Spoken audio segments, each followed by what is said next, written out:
And we're live. So, guys, we've decided to change the way that we're doing these potties a little bit. And so I'm bringing in this long-haired, beautiful man who is actually the guy who really runs the show here at JCF. This is Josh Hamilton.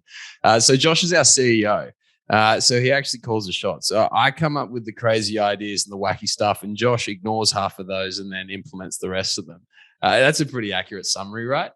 The here behind the business, bro. The here behind the business. Yeah, exactly, man. Exactly. So Josh and I are going to be chatting on this, and Josh has got a stack of questions that we're just going to run through, and hopefully it's going to provide some value to you guys. So, I think I'm just going to hand over the reins to you now, Josh, as per usual, and I'll let you take it from here.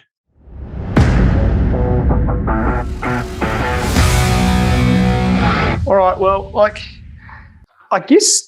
It's been a while since I first met you. It's been 4 years since I first met you in a dodgy Bali bakery, and you were doing some pretty unusual deals at the time. And you're just bribing a police officer. That's right. Yeah, it was quite a laugh. It was interesting because obviously, we spoke about it. You're an influential guy on the internet now. You know, call it an influencer and whatnot. Please don't call me an influencer. Yeah, it's a terrible thing. But what I find really interesting is that you're exactly who you are. We don't see that all that often. Like when I met you, you were just open, honest. You were like, "Hey, bro, how you going?" And I had some challenges at the time. Things were pretty rough, and you were just like, "Bro, how can I help you out?" And I ended up coming to do some work for you at the time, and then working with some of your clients, which was just awesome. And you poured everything you could on me, which was great. But I was always been really curious, where did you start? What was the kind of the spark to the fire that really started you off in this journey into men's mentoring, doing your own thing? What even kicked that off? Yeah, so there's a couple of things because I've done a pretty unusual pathway. It's not like I just said, I came out of school and I want to be an online PT and then after that I want to become a men's coach. I didn't have anything planned out at all. It all just worked. So when I was at school, I remember helping one of my mates, and he was a bit chunky. And I remember writing him up a meal plan so that he could, lose a little bit of weight. The worst meal plan I've ever seen. I actually saw it a couple of years ago. I was like, that's fucking atrocious. I can't believe I ever recommended that. But hey, what does a 16-year-old know? So I always had an inkling towards wanting to actually help other people. And I know that sounds so cliched, but there was two parts to it. It's the first part was I enjoyed learning, and I've always loved learning this stuff. You guys probably know my story by now. I wanted to be a doctor. So it was going through school and whatnot. I wanted to be a doctor. I wasn't smart enough to get into medicine at school. And so I went through the long way and went into uni. Well, I also wasn't sure what I wanted to do at school. Fuck me. One of the craziest things is you're 17 years of age and people are expecting you to make decisions which are going to alter your whole life. How the fuck do you know what you're going to do at 17? I am in a totally different position right now, 10 years on, to where I thought I would be. I never dreamed that I would have this life or thought of this. This is just so far off. I thought I'd be a doctor, a dentist, or a pharmacist, or whatever my teachers told me that I should be. Right, that's pretty much what I was going for. But so I was studying in there, and I loved learning, and I really, really enjoyed the way that the human body works. I did bodybuilding, I played rugby at a decent level. I was pretty good at it. I thought I was better than what I was, but it's I always enjoyed the physical aspects of things. That led me into bodybuilding. That led me into then coaching there on after, because I enjoyed getting people shredded and jacked. Young James, when he was 18, 19, that was the be all and end all. I didn't care about partying or sleeping with girls or anything like that. I just wanted to be big and shredded. That was it. And so it kind of evolved along there, as I went and faced, my own bullshit. So when I was growing up, I had really bad acne. And I remember thinking I had this penny drop moment, which was I'm going to have these fucking big things. I used to have cystic acne. So it's that big. It's the size, it's massive, these massive things all over my face, not just on my body, on my face as well. So you can't hide that. Beanies only cover so much. When there's on your cheek, there's not many accessories which cover your cheeks these days, particularly for men. And so I was well, fuck it. I'm going to have a bad face because I'm going to have acne. So I'm going to get big. Because if I can't do anything about my face, I can control my body. So at least I'm just going to get shredded and jacked. And so that's where the bodybuilding started. And then I ended up having success with it. And then that rolled on. But then what, like more interesting, like what we're doing right now is so much more fulfilling than what we've ever done. Like I much prefer the coaching that we're doing now of working with guys in helping them improve their businesses, improving their careers, making more money. Like we had one dude who went from making $900 a week to $1,800 a week, right? In like a couple of months. It's massive. Another guy went from 50K to 150K a year. It's like, it's a huge change that we're able to have there. Like I love that stuff. I love the relationship side of things, like where we're helping men have more satisfying relationships and connection with their partners. What do you think that is? Like you talk about the cliche part, right? And I mean, to be honest, 16 years old, deciding that you can write a program. Like you're young. That's kind of ballsy. It's kind of ballsy, right? It's like, you don't see many 16-year-olds going, yeah, bro, I'll help you out. That takes confidence. But why? Like you've got this passion going well with men, but why men? Like why not everyone? Why not doctors? Just why men? Why men? Well, first of all, like it's probably not going to be women a whole lot because name one man that actually understands women well, and let's be frank there. The best coaches for women are generally women, not men. There are some instances where there's the exception to that. But in terms of like why I like working with men is because it's mentally stimulating. The cool thing is that we can help men effectively. We're really fucking good at it. It's like if you come to JCF, you get a result. The only way you don't get a result, I'm not going to say that 100% of people who come here get a result and work with us get a result because it's not true. Because there's about 2% of people who don't do the fucking work, right? It's like, why? This program is proven. We've done this thousands of times over. Just follow the fucking program and you get a result. So they're the people who don't get a result. Everyone else who follows it appropriately, they crush it. And that's probably like the best thing is because when you see somebody make more money, have better connection relationships, and then be far, far healthier for it as well, what's better than that? Like that is the coolest thing. We're very fortunate that we're in an industry where we get paid to do stuff which is genuinely fucking awesome every single day. Like what's not to love about that? What do you think it is? Like there's a large amount of people want more money. I'm not saying it's wrong. It's just the base level. Like if you ask somebody, yeah, I want more money, there's 7 levels underneath that of what they actually want, right? And yes, money is helpful, used in the right way. It's a fantastic tool that we have in this world. Why is it that what we do at JCF through, all the systems and the programs that we build, why do you think it has such an impact on people's financial situation or their business or their relationship? Because lots of people come into JCF and they see shredded James. They're like, fuck yeah. Oh, and as a man in the world that we are, we're like, I want that body. And that's one of the first thoughts. But then there is so much more to that. And the results that we get are people talk about it and they may have come in and they're like, yeah, I want a 6-pack. I want this. But actually what they talk about is like, fuck, my wife loves me again. I'm not a dick to my kids. And I don't know how, but I'm making more money in my business. Or even if they don't own the business, they're an employee, like they've got a normal 9 to 5. Look, what do you think the major things are that change those? Yeah, so there's a couple of different levels to that. So I'm going to start like right up on the macro level, on the most broad thing.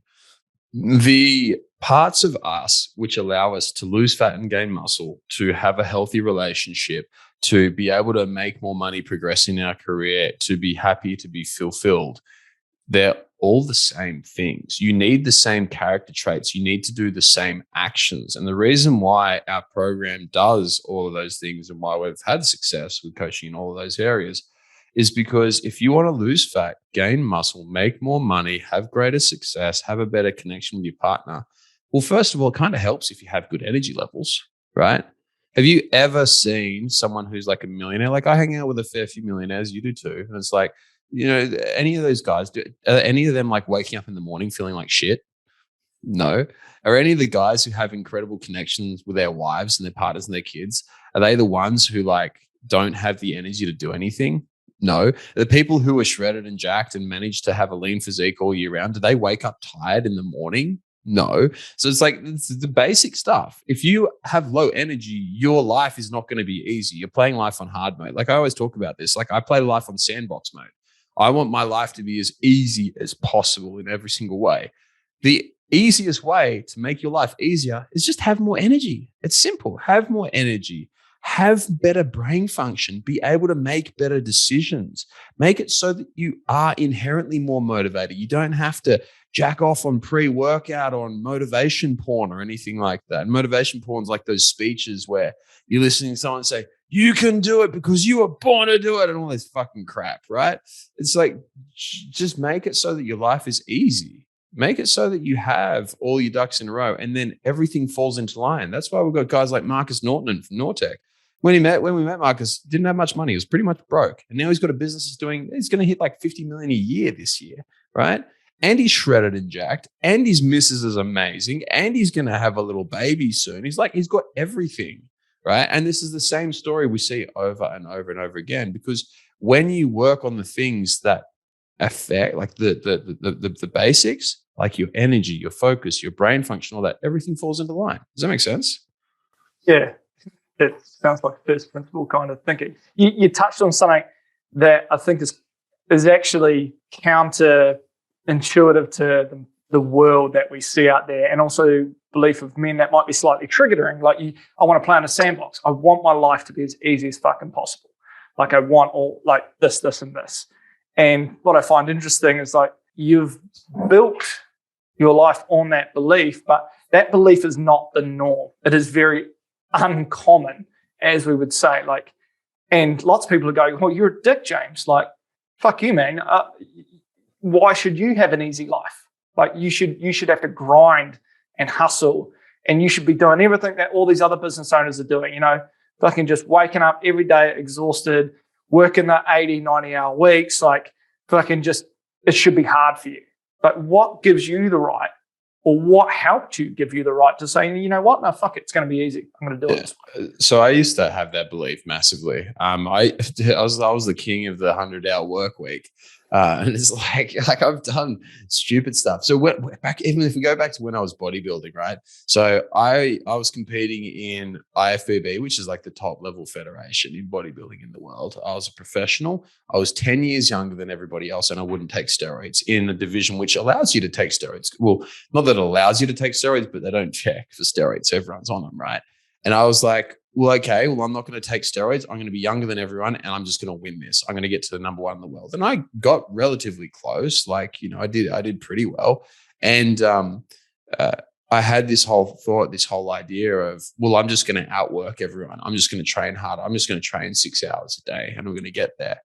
And that mindset definitely works, but it burnt me out in the process. I got sick, I got bipolar, got IBS. I went from being one of the best in the world to nobody, like really, really quickly. It's a very rapid fall from grace. So it just doesn't work. And like the same thing with business, working those 100-hour weeks. The thing that allows you to be successful in business is creativity and innovation. Creativity and innovation are not linked to the amount of hours that you work in the day. In fact, I would actually argue that they're inversely proportionate. In order to have creativity and innovation and moments of genius, which allow your business to be successful and to thrive and to have these monumental movements forwards, which create a massive amount of value in other people's lives, you need to have time and you need to free yourself up and actually work less. It's very counterintuitive. But pretty much like my response to people would say, what gives me the right, or like, why can I just say that I want to play life in easy mode? That's stupid. You're a liar, all that sort of stuff. It's like, if you don't play life on easy mode, you're not going to succeed. Simple as that. If you play life on hard mode, you can have success, but you won't succeed. They're very different. You'll never get to where you want to be. You'll never be happy. You'll never have all the things that you want. If you look at what we build out our visions on, we build our vision out on the summit. I'm here right now. I want to be here. What's the gap?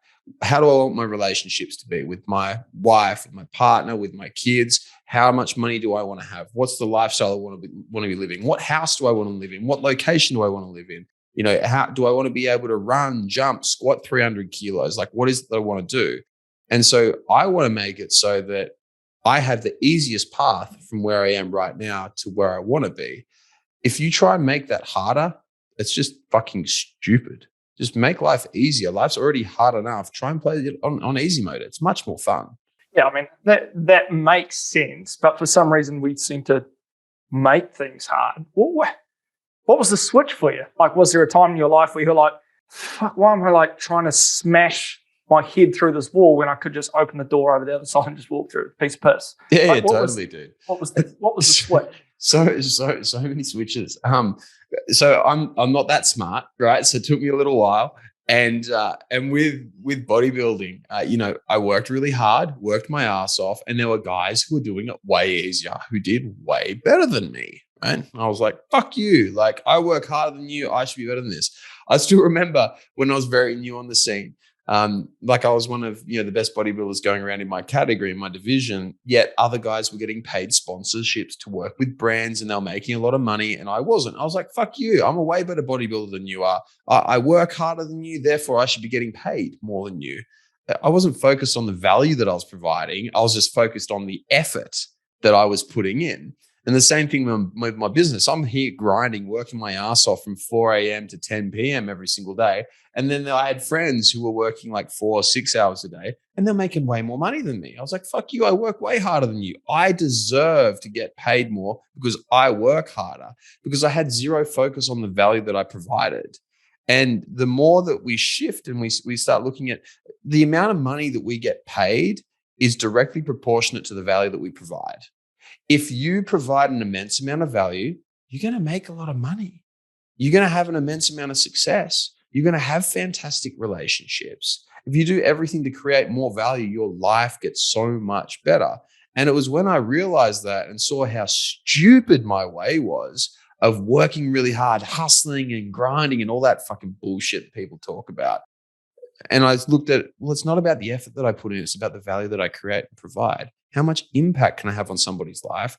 That's when it all changed. So time there, obviously, it's pretty clear that you're smashing your head against the wall for a long period of time. How did you suddenly go from there to just going, okay, how do I shortcut this? How can I jump? How can I turn 10 years into 6 months or 10 years into a year? And who did you use to get there? Like, what was the Who did you use? That's a great question.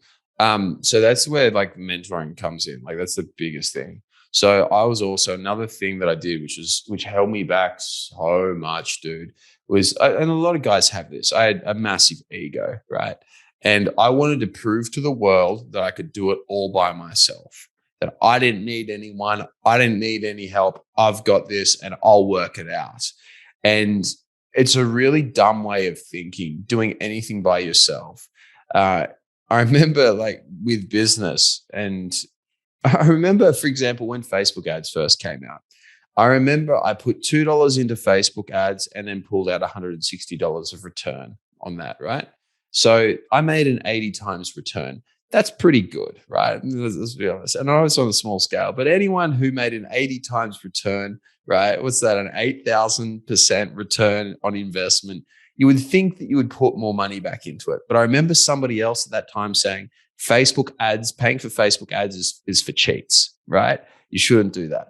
And I remember taking that on. I was like, yeah, that's right. I shouldn't have to pay Facebook. Why should I have to pay Facebook? And the same thing happened with business coaching, right? Got business coaches and learning from them. And I was thinking, well, I'm already making X amount. Like I was like 21. I was making about 500 grand a year. And I was like, well, I'm already making 500 grand a year. I don't need you to show me what to do. I don't need you to help me because I'm already crushing it. I'm already doing really well. Ignoring the fact that dude was making about 10 million a year, right? He's doing substantially better than me. But I had the ego and audacity to go and to not want to learn. And it held me in this holding pattern. And then eventually I started getting my ass kicked. Things weren't growing. I was working harder. Things weren't getting better. And I started thinking, I was like, oh, fuck, well, maybe I should have listened all those years ago. And so then I went out and actually got a business coach. I actually got help and I got taught by a couple of people. And some of them were shit, right? And I blew my money on them. And then most of them were amazing, right? They were really, really good. And then when I actually started learning from them, it was all about the same time that it came together. And I came across this expression, which was stand on the shoulders of giants. You can try and forge your own path and you can try to do it all by yourself, or you can learn from somebody else, climb up onto their shoulders, and then reach even higher than what they did because they've helped you get there. They've already done all the hard work. You can get up to their level, and then you can create some amazing stuff from there. That makes sense? 100%. I mean, when I think about mentoring, I think about blind spots, right? So I think about, okay, how do I shortcut this as much as I can? Let's say I see someone who's 60 and they've done really, really well in their life, but I'm like, I don't want to wait until I'm 60. And it sounds greedy to say, well, I want that, can I do that in 5 years' time? And I'm like, well, maybe. The old me would have beat my head against the wall like you did.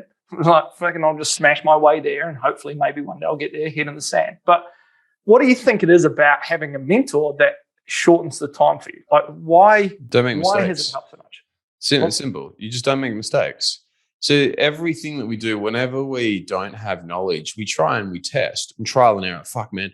The amount of times I've had guys back in the day when I'd talk with people, they would say things to me like, oh, I don't really want to learn. I don't really want coaching. I just want to go at this by trial and error. I'm like, you're making the dumbest mistake. Like, I've done this for years. That doesn't work. That is so stupid. It's like, there is so much information on the internet. You can get all the information in the world to do anything, right? Like anything at all. You can build a rocket with the information that's out there. You can get shredded and jacked. You can make billions of dollars, right, with the information. But you got to sift through it all. You got to find out what works and what doesn't work. And every single time you make a mistake, you cost yourself time. And what's the one beautiful thing about time is that it's the only thing on earth that is truly finite. Once we spend time, we never, ever get it back. Ever. Period. Money, fuck that stuff. That comes and goes, whatever. I've been broke, I made money, I've lost it. It's like money comes and money goes. It doesn't mean anything at all. Money's merely an energy source. And I think this is where a lot of people get caught up. When people think on mentoring, they think that it's just going to cost a lot of money. And it's like, well, yeah, but putting money in investments costs a lot of money, but it also makes you a shitload. The way that I view money is, it's as an energy source. Money is there to create things. Money is there for you to build, for you to learn. It is there to allow you to do stuff. If you just hold on to money, it's like being obese. Obesity is just the hoarding of energy. That's all that it is. People who are obese or overweight and have trouble with their weight issues is literally just an excess hoarding of energy. It doesn't serve you well. It eventually kills you. And it sure as hell doesn't make you a better person for hoarding all that energy, right? Same thing goes with money. People who hoard their money and they don't let it flow and use it and make it work for them never end up better off. You just end up obese and gluttonous and unhealthy and not being able to live up to your highest level, and you'll never become your highest self. Does that make sense? Yeah, it does. It absolutely does. I remember chatting to you a while ago about leadership and how was it that you've been able to be so young and be such a good leader? Like I've spoken to you about this before. Like I've worked with Olympic gold medalists, some of the richest people in the world, top education in terms of top schools over in New Zealand, like some pretty high level dudes, and in all sort of different industries. And I haven't worked with somebody who has your level of leadership, personal skills, connection. And like you say, yeah, you've had an ego. Well, you have an ego and it's taken a battering and it's done its things. But like, I would love to know, because there are lots of dads and everything inside our group, and we work with a lot of dads. How did your relationship with your dad affect how you are as a leader and your success like now? My dad's awesome, like really, really great guy. And it's really quite interesting because the tougher my life was, the worse my relationship with my dad was at that point in time. So my dad and I used to lock horns and fight a heap, right? There was times where we haven't talked to each other, in highs and lows and the whole lot. But when I was younger and I had a massive ego, I wouldn't listen to him. My dad always wanted to help me, always wanted to guide, but I didn't listen. I mean, fuck, like name a young kid, a bloke who's in that awkward phase. You're not a teenager, you're not a child anymore, but you're not an adult either. Name one kid who actually listens to his dad there. But I wouldn't listen to my dad there. And I had that massive ego because I wanted to prove myself. I wanted to show that I was the man and I could be an adult and all that sort of crap. And now when I've become much more confident and secure within myself and who I am, what my role is and what I'm here to do, I've been able to take on his advice way more, and I've been able to learn from him way more, which has then had a massive impact as well. And my dad was no slouch. You know, he ran a very large company. He was very, very successful, very, very intelligent. And his job right now is he just goes and mentors and helps other people. He's a really cool cat. And I've learned like a lot from him. There are some areas where I still have a lot to learn from him. There's some areas where I've far surpassed him. But having somebody in that father role who he really effectively groomed me from a very young age to go into leadership, like a very young age, like because he just taught me, like because he was a leader, that was his position, and he really espoused those values. And the way that he brought me up with values of number one, the most important thing, and so many people get this wrong. I would actually have to say this is probably one of the biggest determinants of success in health, wealth, or relationships, right? All three of them. And that is reward delay. If you need every time you do something to get a reward immediately, to get a pat on the back, to get a $50 bonus, to get sex or something like that, if you need a reward every single time you do something, right? An instant reward, you will not do well. If you're happy to work your ass off for an extended period of time, knowing that there's a reward around the corner, which could be there in 6 months, a year, 2 years, 5 years, or 10 years, there's going to be a massive payoff. If you can do that, that is when you'll be successful. And that's probably the most helpful thing that my dad taught me, is that it's not about what you can get right now. It's what you can do to generate something massive in the future. That makes sense. I remember you talking, you talked about that grooming aspect, and I remember you talking, your dad would literally just call you a leader. Was it? And your nickname was Muscles, wasn't it? It was, yeah. Do you think that had an impact on you kind of going forward? Like you're like, oh, okay, maybe I am a leader. Maybe that's what definitely. I am. Because the way that dad and my mum, but I got awesome parents. I'm very fortunate, and the way that they told me from a young age, like who I was going to be. And parents it's such an important role, like both with the dad and with the mum. But I think in boys and men, particularly with the dad, in grooming your identity, if we look back and from the study that I've done, everything points to the fact that the father creates the identity of the children. And he does that. If you go back a couple of generations, some people still do it now, but the father would sit around at the table on Friday and pretty much espouse the values for the family. This is how we act. This is who we are. This is what we do. This is what you're going to be. And when we have a strong man in that role, we do really, really well. If your dad, well, not that we do really well. If we have a strong man who tells you to be a certain way, that's how you'll become. If you have a father of the house who tells you you're stupid, you're dumb, you're fat, you're useless, you're ugly, guess how you'll probably turn out? Right? Stupid, fat, dumb, ugly, and so on and so forth. If you have someone who was like my dad, who called me Muscles, funnily enough, ended up trying to get really big, or tells you that you're going to be a leader or you're going to, have this certain level of success, this is the lifestyle that you're going to live, it generally helps you end up turning out that way. Build your life on those beliefs. Definitely. And if you don't have that, or if you have the negative side of that, that's where things get really hard. And so you can't use your dad as that person. And that's where you need to find somebody else to help you build these beliefs that you want. I think that's one thing that we do really, really well at JCF is we help find the highest level of men within themselves. Sometimes it's buried really fucking deep, but we find what that is and then help them go there. And that's why we're able to have guys like Adam Nash, who within 10 weeks quit opioids, get off antidepressants, triple their testosterone, triple their income as well. I forgot that bit. Triple their income, and then also rekindle his relationship with his wife and with his kids in 10 weeks.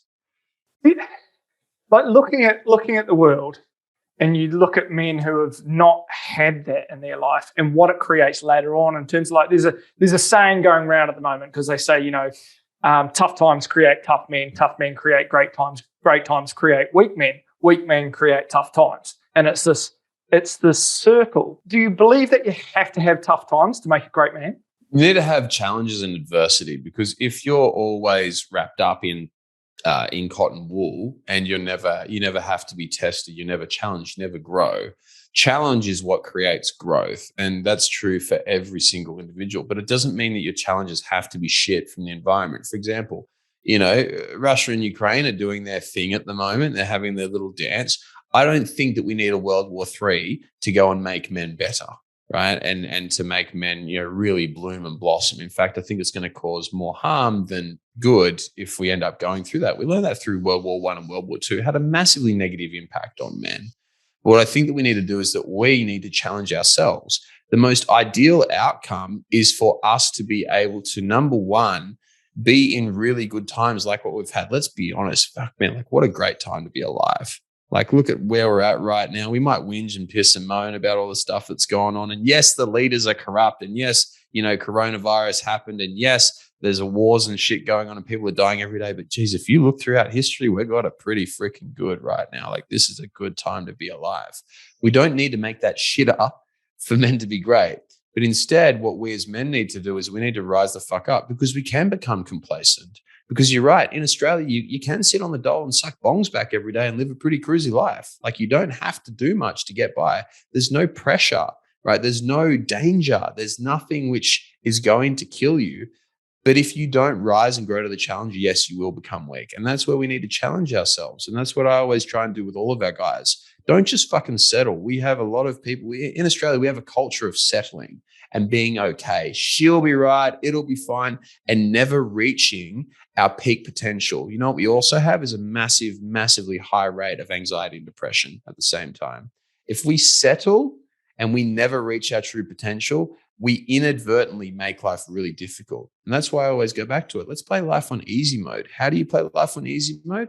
Number one, always continually focus on growth. How do I get better every single day in every single way? And number two, get guidance, get help, learn from other men, stand on the shoulders of giants. Because if we do that, then we'll be able to be a very strong man in a very good time. I think it is that it's so scary to the kind of to men that to face that challenge, to even ask if they can stand on the shoulders of somebody else, to know they want something. Like, let's be honest, you're sitting on the couch, you're just fucking, life is just coasting you by, you're watching the reel. What do you think's so fucking scary to put your foot in the ring and go, you know fear what? Of failure. Every time, fear of failure. We have this bloke called Darcy who came and wanted to work with us. And I hope Darcy won't mind me using him as an example, but he came and he wanted to work with us. And then just as he was about to start, he pulled out. He said, no, I can't do this. I can't do this. And so pretty much went through and found out what was going wrong. And Darcy threw out every single bullshit reason underneath the sun. It's not the right time. I don't have the time. I'm too busy. It's like, when someone's lying, right? Because they'll use like 5 different excuses for the one thing. It's like, nah. If someone's telling the truth, they give you one thing and that's it, because it's the truth. Like, they give you the truth. If someone's lying, they give you 5 things. So he goes a bullshit answer. And then eventually we got around to it and we understood what it was. It's like, he was just afraid of failing. He was afraid. And Darcy wasn't having a good time. Anxious, depressed, hated the way that he looked, hated where he was in his life, was in a massive rut. And he was worried about failing. I'm like, bro, I hate to break it to you, but you're not exactly crushing life right now.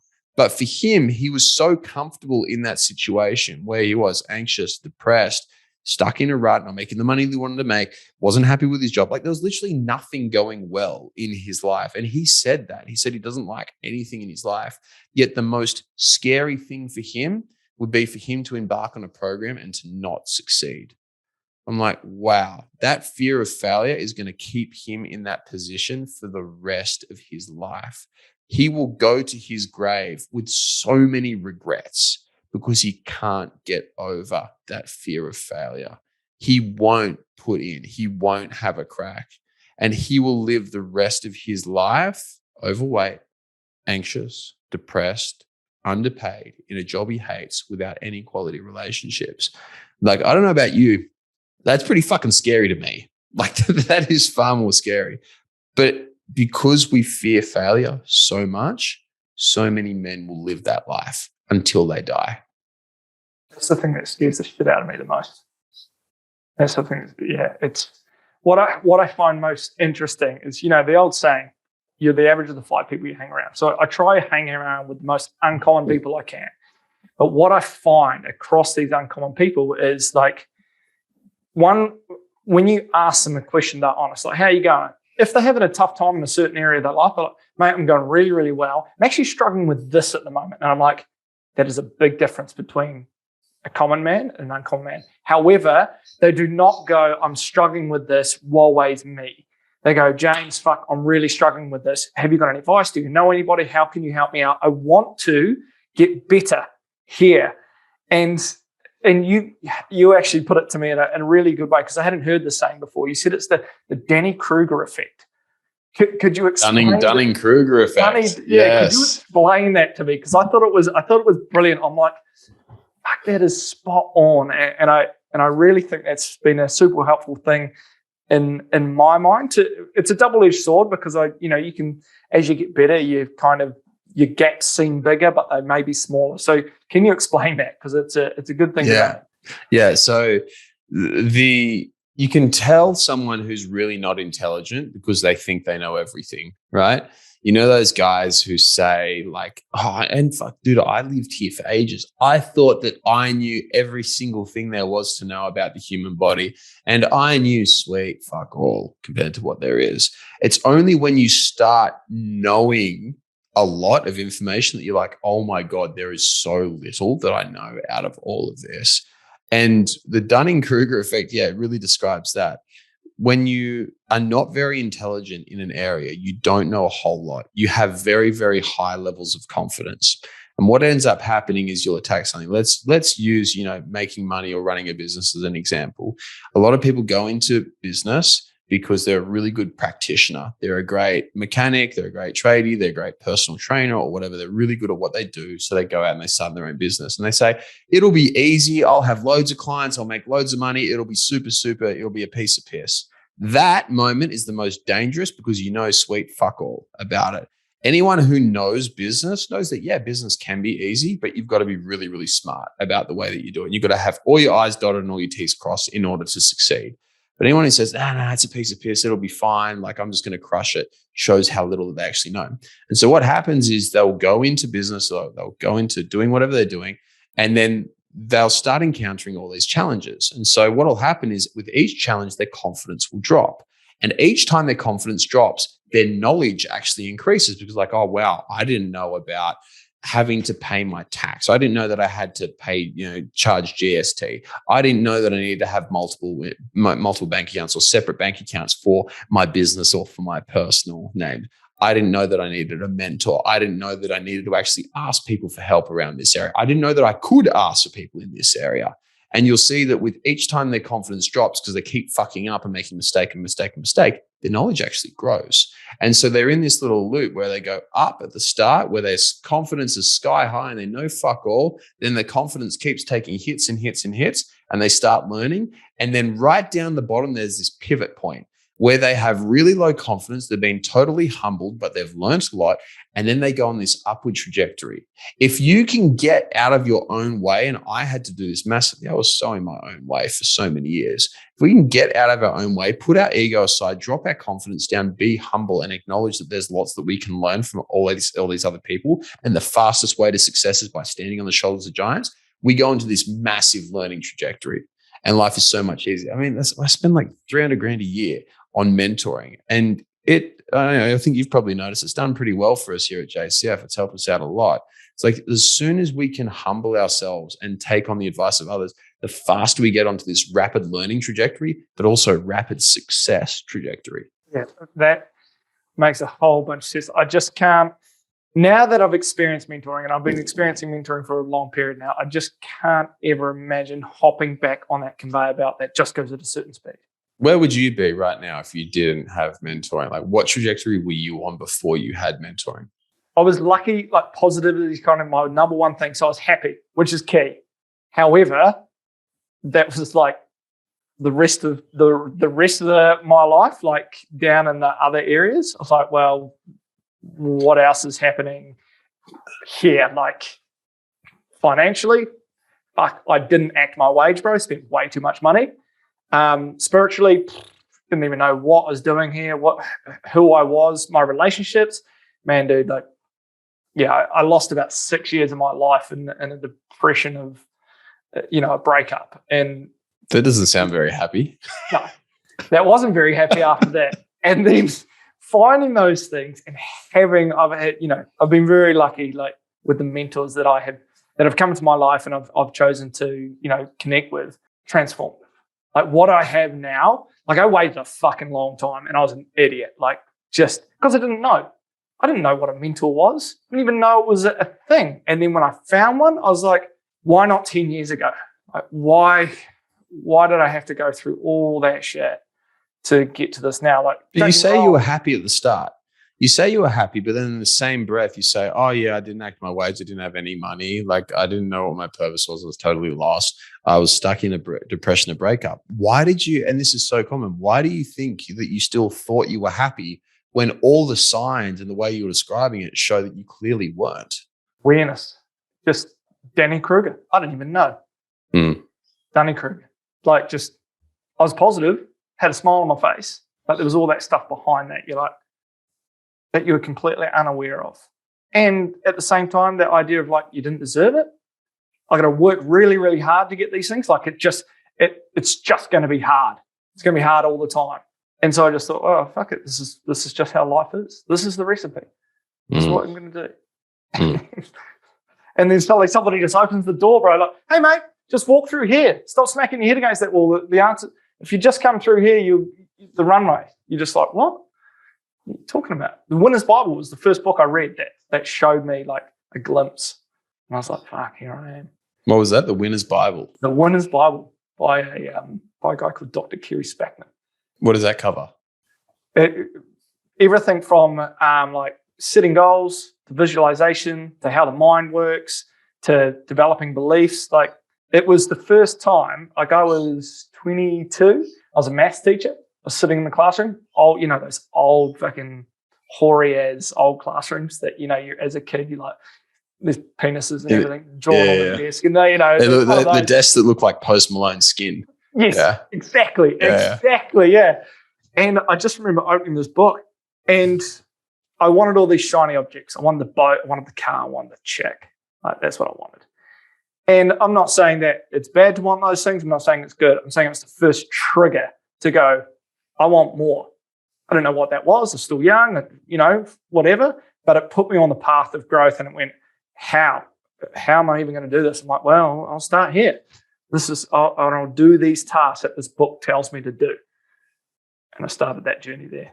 And I was off. But I did it. I tried to do it through books and YouTube and all those things. And it's like, I'll get there. Go in the cheapest way possible. The cheapest way possible. I was talking with Charlie Butler about this. Actually, I think he put up a post about it just recently on Facebook. He's talking about how he used to be so worried about money that he would always go for the cheapest option, not the best. It's like, oh my God, it is so worth spending a shitload more money to get value. And I think that's what a lot of the time we miss, the value exchange. How much money does it cost for you to get 1 unit of value? If it costs you 10 times more to get 100 times more value, you take that option every time. We talk about it, like I remember talking about it with some of the sales sniper guys. Like you pay $5,000 easy just for a call with a guy because he gives you one thing. And it's like, we talk with our clients and stuff, they take one thing away and it transforms like a snowball into their life and they can track it back and they go, oh yeah, 3 years ago, this guy said this one thing and it just fast tracked my life. So instead of 40 years doing this, it's that.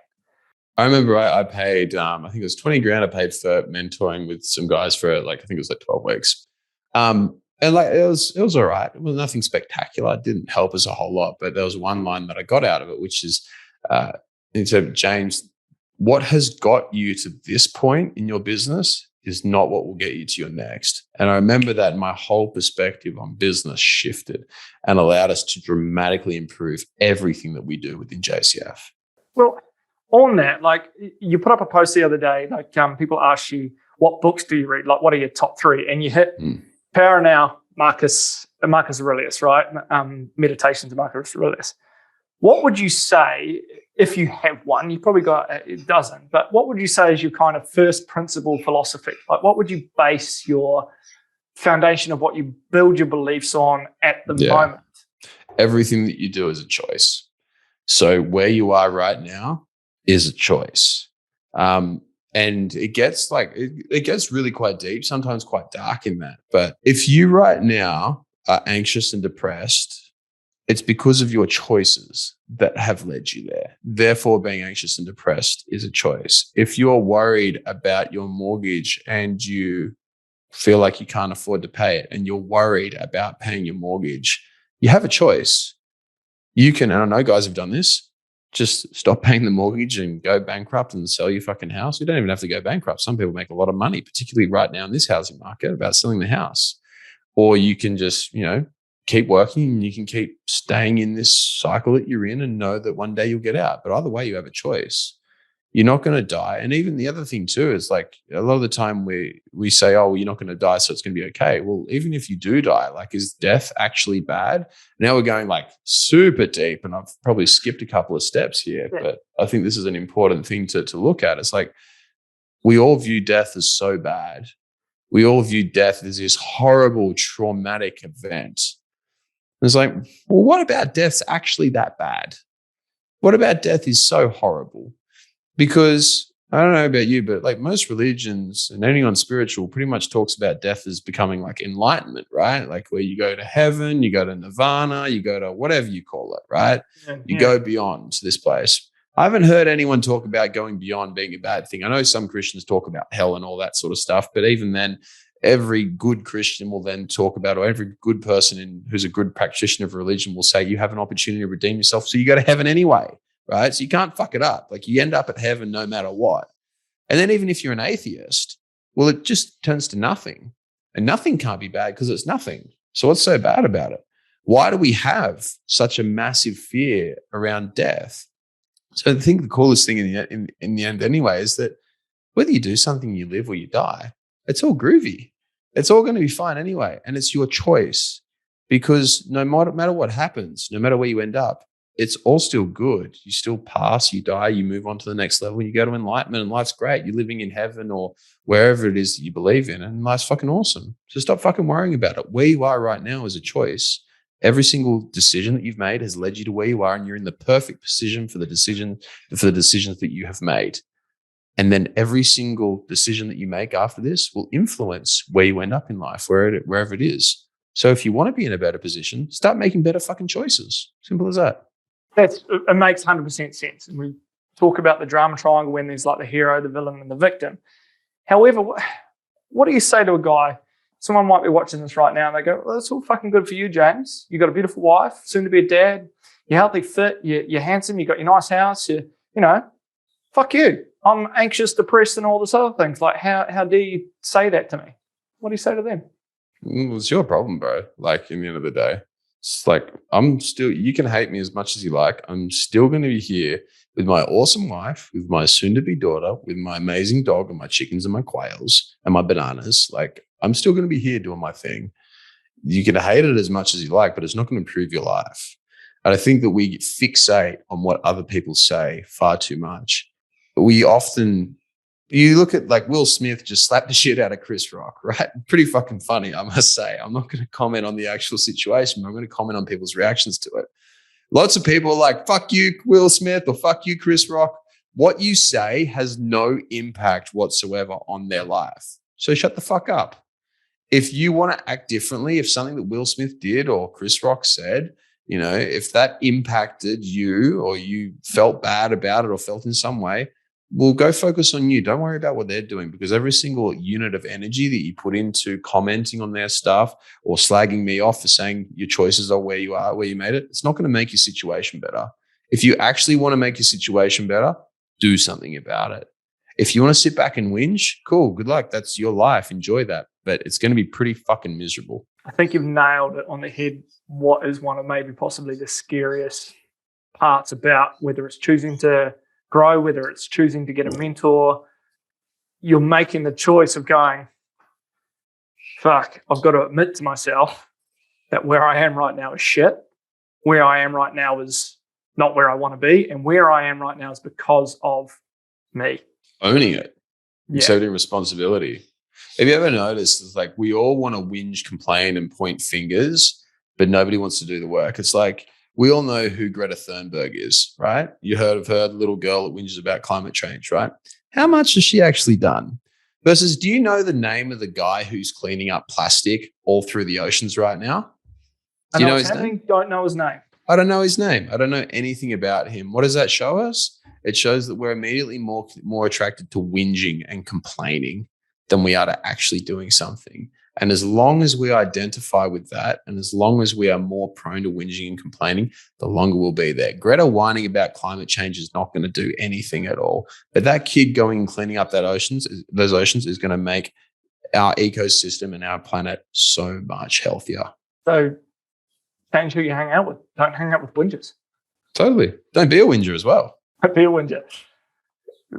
I find it interesting that people often rely on, like, okay, it's the average of the people you hang around.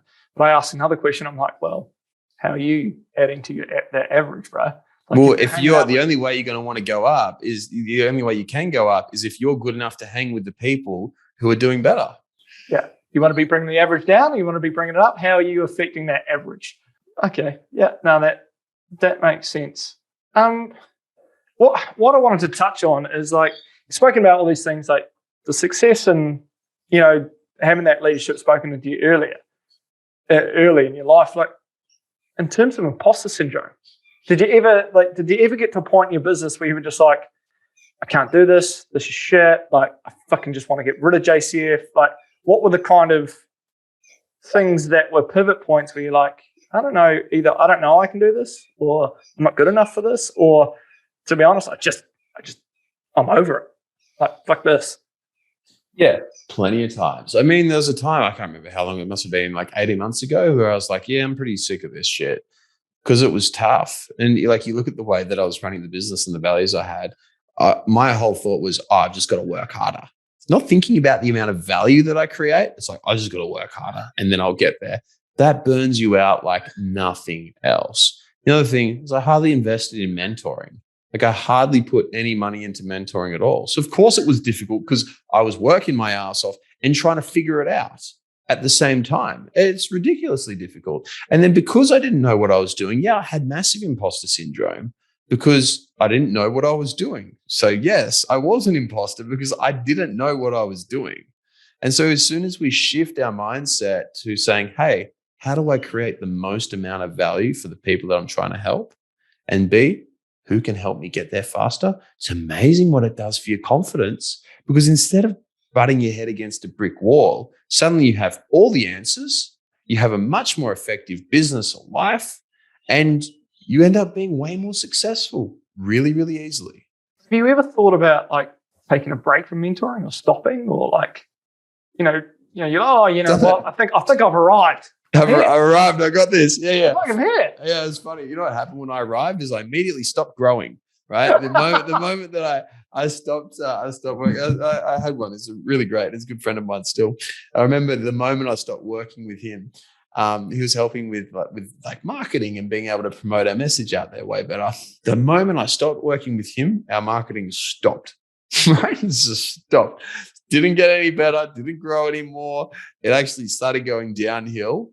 And so ever since then, I just keep mentors around, not even necessarily just to keep moving forwards, but to not go backwards, because there is nothing worse to me.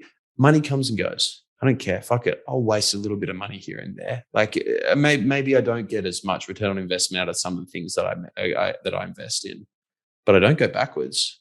And that is far more costly. I know Warren Buffett, the legendary investor, says, it doesn't matter what your return is, just don't fucking lose it, right? Obviously, that's not a quote, but you get the idea, right? Just don't lose it. Don't move backwards. Staying where you are, like, is okay, right? Or even not even staying where you are is not okay, because there's no such thing as staying where you are. You're either moving forwards or backwards. Moving forward slowly is okay, but don't go backwards. And the only time where you're guaranteed to go backwards, it's that little period after you just cut your mentor, after you just cut coaching. You every single time go backwards. Until then, again, you go and pick up mentoring again, and then you start moving forwards. You reckon that's got a lot to do with self-sabotage? There's so many different facets of it. First of all, is ego, because you get all these great results and you think, well, I know everything. Think James, 21-year-old James is making 500K, right? I know everything, so I don't need any help because I've got this and I can take it from here, right? That fucking lie. That's the first one. The second one, yeah, there's definitely a part of it, which is fear of future success, because a lot of people associate having more success with working harder or with a negative outcome. For example, if you judge somebody for the amount of money they make, there's probably going to be people in this who are like, fuck you, James, you're talking about making all this money and all this sort of stuff. You're a piece of shit. You're rich and you're greedy. And it's like, I can guarantee that none of those guys will make any money, right? They'll be sat working a minimum wage job. Not that there's anything wrong with it, but for them, they don't want that minimum wage job. Yeah. So they're not going to be happy with it, right? And so if we pass judgment onto other people, we immediately limit ourselves. So if you look in a direction that you're going and you're like, oh, fuck, I'm going to start making a lot of money. Well, what if I end up like that James prick? I'm just going to be a total piece of shit. And so then we want to stop, because it would be easier for us or more comfortable for us to make less money and be unsatisfied with our life than be with this dude who's being really successful and having a great life. Does that make sense? Yeah, I caught myself that when I was younger. Like, I'd see a guy driving a really, really nice car. Let's say it's a Lambo or something. Like, oh yeah, what a dick. But there was that, oh yeah, I'm like, hang on, what? What are you saying? I knew deep down that's what I wanted. I wanted that car. But I was like, that guy's a dick. I'm like, you're never going to get that car.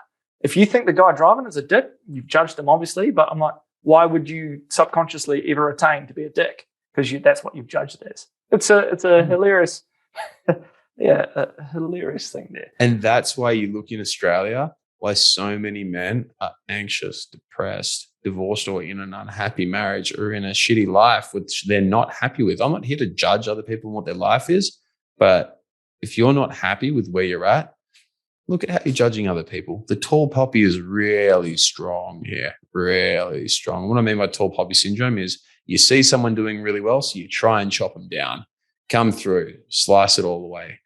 And if you're doing that and you're partaking in that, it could be a reason why your life's not doing too great. Because I tell you what, I work with a lot of successful people, a lot of guys who are millionaires and future billionaires, right? And none of those guys ever try and take someone down. They're like, hey, you're super successful. How can I learn from you? How do I get what you got? I know one dude who did it from literally the owner of Sales Sniper, Matt Boone, one of the most successful, Matt Ryder as he's known, one of the most successful people like that. He just finds people who are doing really well and goes and learns from them. Simple as that. And that's why his company's gone from doing $0 in revenue to like, 30 million something now in revenue. Plus he spends time with his awesome wife, with his kids, and he's still fit and strong and healthy and happy. He lives an amazing life because he doesn't have the tall poppy and because he always stands on the shoulders of giants. He's one of the most least judging guys I know. And it's funny because I look at you just with inside our JCF and, I remind myself, the guys watching this, like, it is one of the coolest places to work. We are freaking lucky. Like, it is an awesome company. It's a cool place, man. Yeah. We have a cool purpose. Like, obviously we get to work with a lot of awesome men, but inside our crew, it's unimaginably awesome. But one of the things is like, everybody's doing different things. We've all got our different summit, and it's completely different to each other. But the one thing, like, and this is on James, a little bit of making blush, but he does so well in congratulating us for every achievement we have. It's not compared to anyone else. It's not this. It's not that. It's not big or small. It's like, if that's towards your summit, bro, then congratulations. That's just awesome. And I think that's, so far against that mentality, because we have it in New Zealand as well. Like, why? Why tall poppy? Why not congratulate and try to find their path, look at their way? I think it was really interesting you mentioned that thing about Warren Buffett, because I was on a call today and they were talking about, why is it that the guy who made all the poor choices all his life, he's 300 pounds, and then he makes a choice to lose weight and he drops 100 pounds, and we're all like, freaking hoorah, this guy is the man. But then the guy who just didn't make the dumb choices just stayed at 150 pounds for his whole time. We don't celebrate him for not making dumb choices. It's like investments, right? You will do really, really well financially if you don't make dumb choices. If you don't lose the money, you'll do well. But we don't congratulate those guys. We congratulate the guys who come from rags to riches, or the underdog story, or the guy who was overweight and having a rough time to lose all the weight. I'm like, what about the guy standing in the back, just cruising, making good choices? And I think when it comes to mentoring, you mentioned it as like, not only do they speed things up, but the speed is also increased because they stop you from doing those dumb things. Totally. You stop moving backwards. That's the biggest thing. It's not about how fast you can move forwards. It's about how few times you can move backwards. Yeah. And it's like blind spots. You think all your blind spots have gone, but it's a reason why it's called a blind spot, because you can't see it. Totally. But thanks so much, James. It's been awesome, mate. It's been a fun chat, dude. Yeah. Looking forward to it. We'll leave it with the guys there. If they have any questions, they can throw them in and we can bring them up and fill them in next time. And guys, if this has been a benefit for you and you want to learn more about what we talked about and you want to keep moving forwards and you don't want to be chained to where you are, like you feel like you kind of, maybe you're stuck in a rut or you're not progressing at the rate that you'd like to, and you want to get better, if you want to be able to make more money, if you want to be able to succeed in your business or in your career, you want to be able to have a more fulfilling relationship with your partner, like the way that, I've with Soph and what Josh has with Fleur. And you want to be able to just be at your peak all the time, surrounded by people who are going to make you better. Just click on the link. We're going to, I'll get the editing team to go and chuck a link in below, and you can click it. It'll be somewhere around here in some space. If it's on YouTube, it's going to be in the comments section. If it's on Facebook, you'll see a little bar for it. Just click on the link and you'll be able to put in your information there. And we're more than happy to help you out and get you what you need. Have a little chat over the phone and make it short and make it so that you can absolutely crush it. So just click the link wherever it is, and we'll be more than happy to help you out. Have an awesome day, guys. I hope this helped you out. I hope you enjoyed the video. If you got something out of it and you want to learn more, click the link below or type in High Performance Conversations with James Cant, and you'll be able to check out all the podcasts that we've done. We cover a stack of different topics, everything from getting your mojo back, overcoming anxiety, self-doubt, self-esteem, and learning from some of the industries and some of the world's top performers in both business and in health. Look forward to having you on there.